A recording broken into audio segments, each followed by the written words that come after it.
What's going on, everybody? Zack Rosenblatt here with Mike Kaye at Lincoln Financial Field.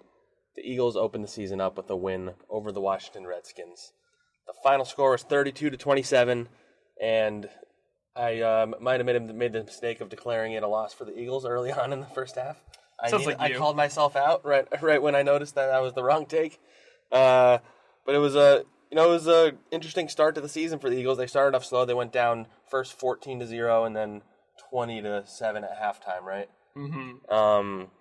But the main story here, we're probably going to talk about him a lot, so we might as well just jump right into talking about him. Nathan Gary? Yeah, he played a little bit, right? Yeah, he played. DeSean Jackson, the expectation was that he would score a touchdown. I think he exceeded expectations quite a bit. Yeah, he was like a guy that everybody kind of figured would be very involved in that first drive, and it took a while to get going, but man, you know what? DeSean got a huge ovation when he was welcomed into the Link today. Not surprisingly. In retrospect, it should have been significantly larger. He's a guy that I think is going to change this offense exponentially. And you saw it today. Just his presence, yeah. His presence. You know what? And guys want to play with him, too. You know, Nelson Aguilar, who has everything to lose from a number standpoint, was just effusive in his praise of DeSean after the game. And I think, it's one of those things where DeSean is a guy that makes everyone better around him because of what he's able to do and the fear that defenses have of him. I should say after he talked about how antsy he was for this first game. Obviously, there's been such a build-up. He's been thinking about this since he left. And he said he had a penalty in the beginning of the game. It was a bad penalty. He reacted to a guy who shoved him, and he actually had Quentin Dunbar. He actually knew him from, I don't know if Dunbar's from California or something, but he mentioned that. He was a rookie. Yeah, he was really confident. He's like, I got that first down on him, and I talked some smack, and then he came back, and I shoved him back, and he's like, I just needed to get that out of my system. And he said that really calmed him down, actually, getting that out of the way. Yeah. And then, you could tell because, that first touchdown, so he had his first touchdown was a 50-yard bomb from Carson Wentz. It was a great throw. DeSean said it actually was supposed to go to Alshon Jeffrey, but the way the coverage was, they saw that something changed, and DeSean went deep, and Carson found him in stride, and he's like, it was just a great feeling crossing the plane to the end zone, and that was where they were still losing, and they still were a little slow after that, but you kind of could feel the things shifting a little bit, and then it got into halftime, and DeSean was one of a few people who spoke to the team. Another one was Lane Johnson, whose message was, get your poop together, is the G-rated version, I would say. But DeSean was it only takes one play, which is kind of funny considering that it was his one play is pretty much what won the game for them. And the next one was a 53-yard touchdown from Carson. Those two, we talked all preseason, all training camp, even dating back to minicamp. That connection is real. Those dudes really enjoy playing with each other. People close to DeSean Jackson have said he's never had a quarterback like Carson. He talks about that to people he knows and respects.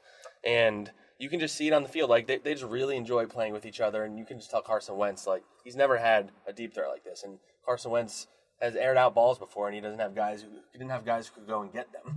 Torrey Smith would get DPIs forced on him, which is cool, but not as cool as a 50-yard bomb.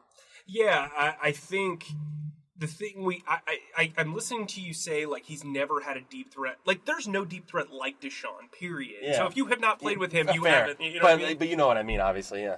What I like about DeSean so much, or his impact on the game, is that later on you eventually saw coverage being whoa, we need to put this guy in check even worse than we were before. And I think Zach Ertz kind of was able to get loose a little bit. Alshon Jeffrey got loose a little bit.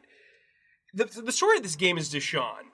But, Carson Wentz coming back after missing every game since Week 14 of last season and settling in, a lot of us kind of took for granted the lack of preseason time. And that's fine, because I don't think he would have gotten enough reps to really find his rhythm anyway. I still don't think that was a mistake, given his injury history. The first half was his preseason. Right. That's exactly what I was getting to. Yeah. Exactly, Zach.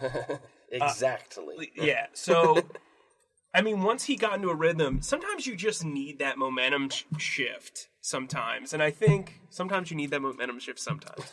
Sometimes. You know, he got hit a couple of times. He was able to throw downfield. He was able, even before the big throw downfield, he was connecting with DeSean Jackson. That's dangerous. I mean, so DeSean's final numbers were 8 catches for 10 targets. He was far and away the most targeted for 154 yards and 2 touchdowns. I know he had a couple of games where he had more yards than that, but this is one of his best games as an Eagle, which is saying a lot. Yeah, I think Alshon said this is the first time in several years that players caught 250-yard touchdowns in a game or something like that. I mean, so DeSean is second all-time in NFL history in 50-yard touch. He passed Randy Moss today. I think he's at 21, behind Jerry Rice, who's actually like a mentor to DeSean. He has taught him route running and stuff like that. A little interesting side thing. But so Carson Wentz, you talked about him a little bit. So he looked mobile again. He anytime you ask him, do you feel like you're running like you did before the knee injury? He's always like, I don't know. I don't think there's been that much of a difference. But I think you could tell he's more willing. Mm-hmm. There was the touchdown throw to Alshon Jeffrey was a phenomenal throw where he evaded the rush. He was moving. He kept his eyes downfield. He threw a bullet. It was kind of double coverage. There was 2 guys there at least. Yes, it was. And he placed it perfectly in his arms.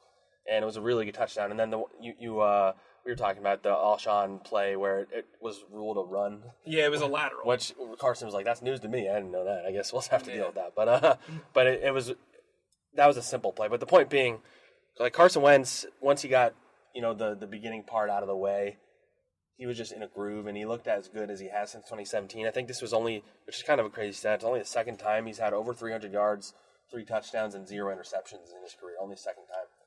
But he finished 28 of 39 for 313, 3 touchdowns, 0 picks. I mean, you have to feel pretty good about this as you head into the rest of the season, and that he opened. Because the whole thing was, he's going to come out and he's going to be bad because no preseason.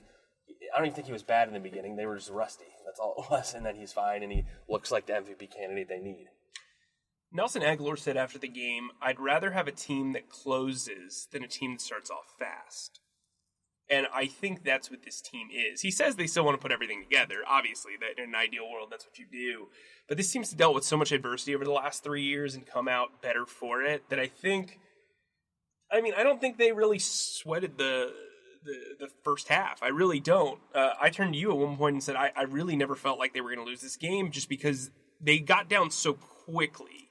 It's not like the Redskins are a very good team. Look at the guys that were getting those touchdowns for the Redskins. If this team was the Cowboys, who I think are very talented, I don't think there's any way they come back down 17 points. But that's still, it's still a 3-score game. You had 3 quarters left in the game. There were boos. There were definitely some boo birds. But that I always say that I know nationally Philly gets a bad rap for that stuff, but you deserve it if you start off the first game of the season down 20-7 to the Redskins. Yeah, Malik Jackson was not happy to see that. Malik Jackson, who was carted off the field after the game, just said he had an injury. Wouldn't specify what type of injury we should say. I know that was a big thing on Twitter. Yeah, because it happened. He kind of snuck out in the car. I don't think anybody knows it happening. Yeah, we talked to him. He seemed fine. Yeah. But then again, so is Jay Ajayi. Yeah, I know. That's the thing. It's tricky. So has Crevon LeBlanc. So you never know. But luckily, another guy that I think is the story of this game is Timmy Jernigan. I know it was 1 sack, but that kind of gave the defense some sort of, establishment. Well, tell them when the sack was. Well, the Redskins were driving again after that DeSean touchdown, and, the Eagles kind of fumbled away, but didn't actually fumble, an opportunity to score a second time on a drive that they punted. The Redskins moved all the way down the field and,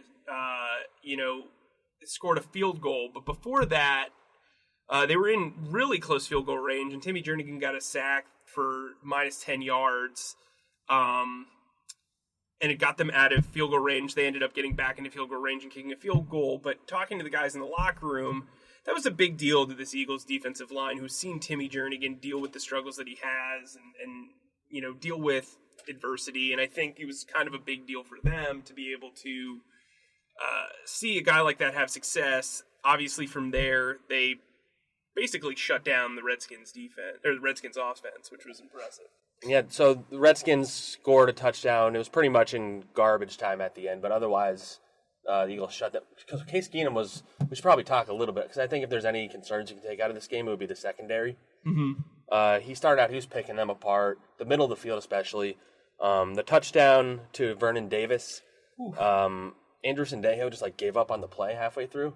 Yeah, initially I thought You thought he was hurt. You were trying to give him some benefit of the doubt, and he didn't deserve it, I don't think. So he stopped covering Vernon Davis, and then Vernon Davis caught the ball, leaped over Ronald Darby, and then ran the rest of the way for 50-something yards.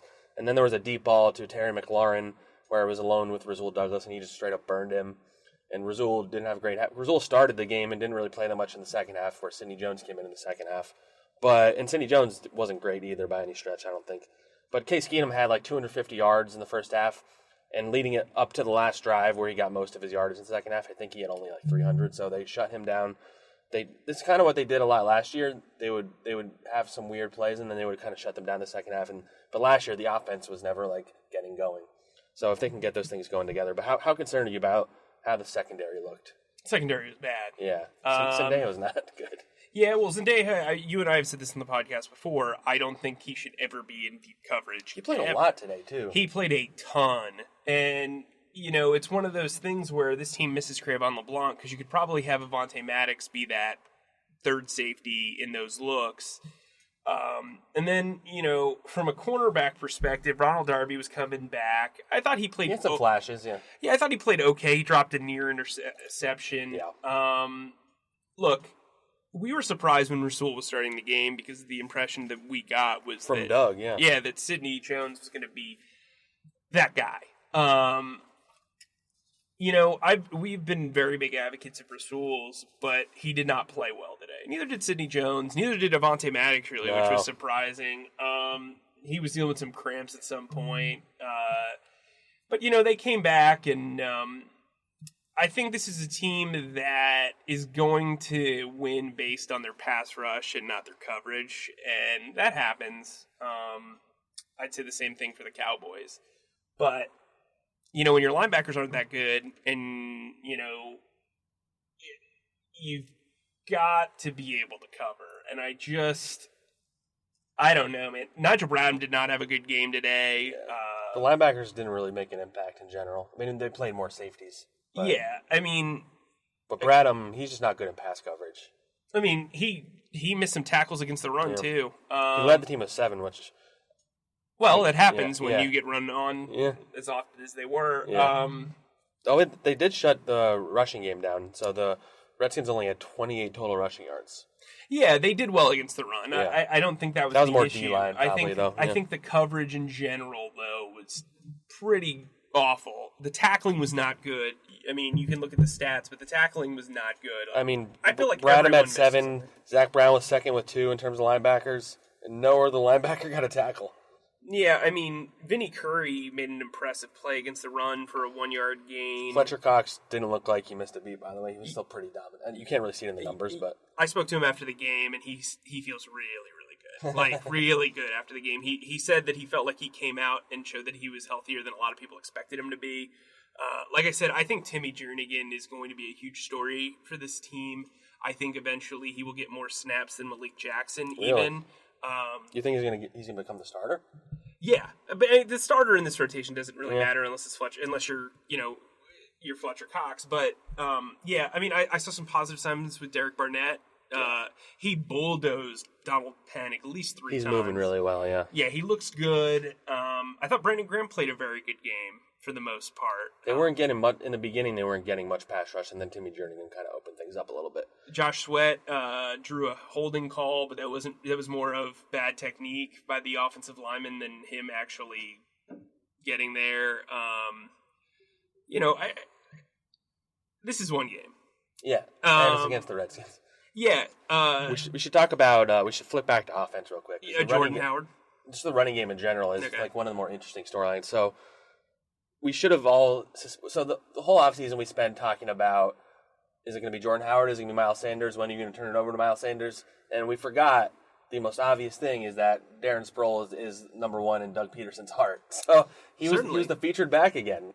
And Doug attributed that. He said they had specific packages that they thought were going to work or did work, and they were his packages, which is kind of part of it. But He at first he wasn't looking. He was looking like a 35-year-old running back, and it was again like, why are you playing this guy so much? And I still think they played him too much, even though he looked good towards the end of the game. Like, he should not be your featured back, especially because it was really strange because Jordan Howard had 2 carries in the first half. He looked really good on both of them, better than Miles Sanders did for most of the game, and he didn't really get a carry again until the second half, even though they had a bunch of short yardage situations, which is Jordan Howard's specialty. But at the end of the day, they all wound up splitting even carries. Miles Sanders had 11 carries for 25 yards. He had a touchdown that was called back because of a J.J. Arcega-Whiteside hold, which the call was a little iffy, but it probably was a hold. Yeah, Nelson Aguilar didn't even know it was Jordan Howard, I think, ran the ball the best probably at 6 carries for 44 yards. Sproles had 9 carries for 47. He had a few really impressive runs. But going forward, I still think you got to feature Howard and Sanders more. So I spoke to Sproles and Howard after the game. Sproles said that he did feel really rusty coming out, which I think was evident, as you said. But he said as he started to get some of those punt returns, he started to shake some of the rust off. They did a couple of delayed runs kind of in consecutive plays, and he looked good there. He got a 17-yard run on one of them. Jordan Howard was actually happy about the timeshare. He said, I think this is going to add... I asked him if it was going to add years to his career. He's like, yeah, I think so, because my first 2 years, I was basically getting the ball every play. And so I think there are positives and negatives to this committee. I tweeted out at one point, hey, it's great to have a committee. The committee works. You just have to let a guy get into rhythm. And that's what they did with Darren Sproles. And they had a drive where you brought up the Alshon Jeffrey touchdown. No. The Alshon Jeffrey catch with Carson on the run. That drive was basically built up by them consistently running the football and getting Sproles into a rhythm and getting Miles Sanders into a rhythm. And I think Miles Sanders flashed. He also had some mistakes. He had a 19-yard run that was really impressive, but a lot of it was the blocking was unreal. Right, yeah. And then he also had a really terrible drop. Yeah. There were some miscues. He's a rookie. Yeah, he's a rookie. And I talked to Jordan Howard, and Jordan Howard said, stuff like that's going to happen. You just got to keep building momentum. So he's been encouraging the rookie. I think the running game will work. I think this was just a situation where they were getting down early, and Doug Peterson said that he wanted to stick. Doug Peterson stuck with the run, and sometimes it's tough to get out of that hole, but they slowly but surely chipped away, and eventually they were able to build a scoring drive out of it. Yeah, so another thing that was a big topic of conversation was how they're going to share the wealth with all these receivers. I think you're going to see a change week to week who kind of the dominant guys. It was DeSean this week. Zach Ertz started, you talked about a little bit how DeSean kind of opened it up for him, and then he had a really good catch that almost looked like the Super Bowl touchdown he had, but he didn't score. But so this is how it was split up. So DeSean had 10 targets, Zach Ertz had 7, Alshon Jeffrey had 6, Dallas Goedert only had 3, and he wasn't really a big part. There was a throw that Carson Wentz had to him that was perfect, but the defender hit it out of the sideline. Mm-hmm. Nelson Aguilar had 5 targets for only 2 catches. Did it surprise you just how much they were targeting DeSean, or do you think that was... if it wasn't the game plan, he was pretty open. So I want to rewatch the game, but it seemed like... and I asked Nelson about this afterwards. It seemed like he was doing a lot of stuff away from the ball.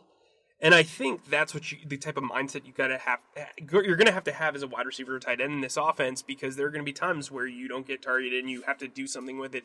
It's like being a basketball player away from the ball. You have to kind of set up plays and assist yourself with, shot selection. Nelson did some really good job blocking in this game. They used him in pre-snap motion quite a bit. There were a couple of short yardage plays where it looked like they could use that, reverse with him that they like doing. It didn't really surprise me because there's only so many, targets you can give out. You know what I mean? Not like... he threw the ball 39 times, so... Right. And so DeSean gets 10 of them. That doesn't leave many for the rest of the guys. So. Yeah, and he threw, 7 to Ertz and then 6 to Jeffrey. So that's the bulk of his throws. Yeah, that's 23 throws there. And something that Carson did really well, even when he was struggling, was move the ball around. He did a really good job. He targeted 7 different receivers in the first half, and then 8 overall. 8 overall. That's something that I think receivers want to get up for. As a receiver, you want to be able to be involved in the offense, and Carson does a really good job of that. That's one of the most underrated characteristics of his performance overall and during his early career is getting guys involved. I mean, I know we made a big deal out of them targeting Zack Ertz a ton last year, but realistically, you go with what works. Yeah.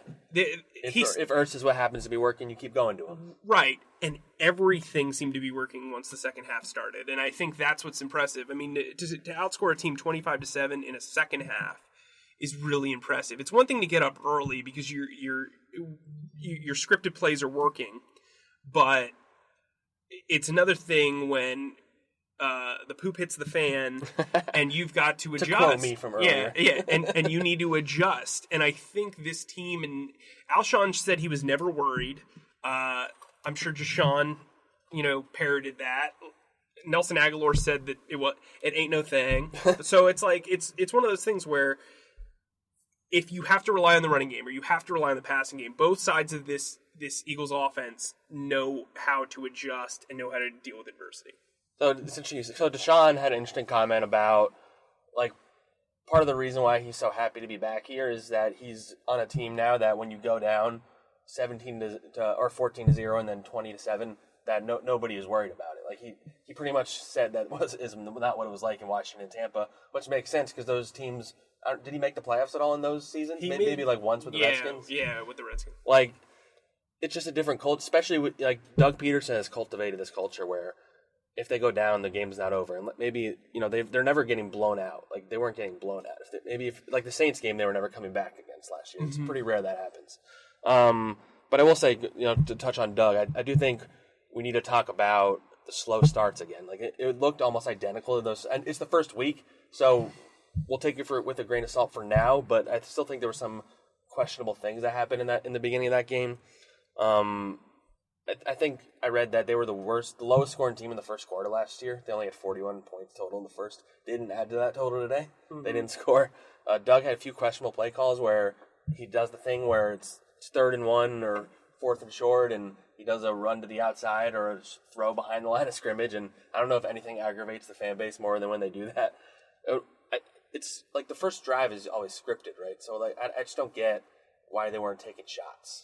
I think they wanted to set up the run, and I think they view the short yardage passes as part of the run game. I think that was something they probably saw in film. They knew that they had the wide receiver talent, obviously, to make things work, but they really wanted to set up the running game. They wanted Miles Sanders to build some confidence. They wanted Darren Sproles to shake off the rust because he hadn't played in the preseason. And I think that Campbell ended up actually paying off because they were able to get into rhythm. You mentioned the run by Sanders. That was an impressive run. We mentioned the 17-yard run by Sproles. Those guys were getting into rhythm, and I think that benefited them as the game went on because you can rely on your passing game because you trust Carson Wentz just, organically, and then you have so much talent at the wide receiver and tight end positions that like, hey, if they get down in a hurry, you can come back because you have the targets to get the ball to. Yeah. So I know you did a quarterback report card. What'd you wind up giving Carson for the game? I know when you asked me, I think it was around like the second or third quarter, you were leaning towards like BB plus. I'm guessing he got higher than that by the end. Yeah. We give him an A. Yeah. We give him an A. Look, he finished if I told you that. If you watched that game and I told you Carson was 12 of 18 for like 112 yards and a touchdown, would you have believed it? His performance early was pretty shaky. Yeah. But he turned it around. I thought he played 3 of the best quarters of football that I've covered him with, or that we have, because we've actually covered him for the same amount of games because he was injured that week. Oh, that's a good point, actually. Yeah. And so my thing is, I just think that Carson's a guy that needs to get into a rhythm. He's a guy that has great accuracy. His ball placement's great. We spoke to all those experts, earlier in the week, and he's a guy that makes everybody around him better. But when he's not feeling it, it tends to kind of be like a slow burn. And that second half was impeccable. Like he really played very well down the stretch. So, but DeSean Jackson is the clear-cut MVP of this game, right? We both agree on that. Well, because, and I wrote this in my story. Carson deserves a lot of credit for his downfield dealing, but so does DeSean Jackson being the one that's there. Yeah, just like I think that Carson Wentz's early struggles are also attributed to Doug Peterson's play calling too. So I mean, I think and his wide receivers. So, I guess Carson mentioned this. I guess DeSean, I think after that first drive or something, like went up to him and was like, "Find me down the field," or like whatever his message was, and they figured out a play. The play wasn't even for him, like I said. So when you have DeSean, you can improvise in that way. And you're like, "Oh, DeSean's open. I'm going to go down the field now." Well, yeah. You look at the second touchdown. DeSean had to slow down and actually like wait for the ball. It wasn't really that great of a throw. It kind of like it felt like Carson kind of like he lost it a bit. But again, having that vision and being able to keep the play alive, he looks so good from a mobility standpoint. I had trouble figuring out which passing play I thought was most impressive between the first touchdown and the second touchdown to Jeffrey, where he kind of threw across his body and was on the run. That throw, I tweeted it out, like, this can't be real. Yeah. You know what I mean? Like, it was such an impressive throw, and I don't mean to, like, use hyperbole here, but that was a big boy throw, and I think Carson found his rhythm, and if they can take this into a game where Atlanta just got embarrassed in Minnesota, losing 28-12. Yikes. I predicted that they would start 3-0. I'm feeling good about it. I know. I'm not feeling great about picking the Falcons to win because I thought they might be. I mean, it's one game again. Like weird things happen in week one. I mean, the Eagles. The Minnesota's got a good defense. Yeah. But I feel more confident the Eagles can beat the Falcons next week than I did before this game. Yeah, I mean, Matt Ryan to me is both one of the most underrated and overrated quarterbacks. Because everybody's always talking about how underrated he is. Yeah, like, you know what I mean? Like, he's like one of those guys where you're like, yeah, he's really good. He's in that elite caliber but everybody constantly is talking, like, either he's the MVP or he's like the worst guy ever. So it's like, it's one of those things. But, yeah, I think building momentum is very, very real. And I think that's what the Eagles did today. All right, we can end on that note. We got some writing to do, but that was a good start to the season. We're going to get some more podcasts for you guys this week. Leave us some comments, write us some reviews. We're on all the podcast apps. And thanks for listening, guys.